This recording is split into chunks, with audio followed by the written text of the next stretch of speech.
Helical stairs, what are they? They're big, curved lumps of steel.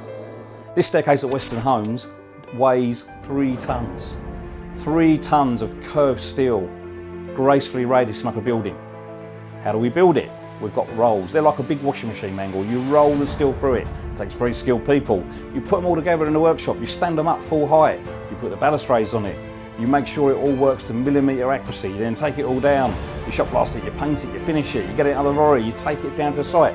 That's where the real hard work starts. You've got to get these big lumps of steel into this building. We're very fortunate that Weston Homes trusted us to deliver this project.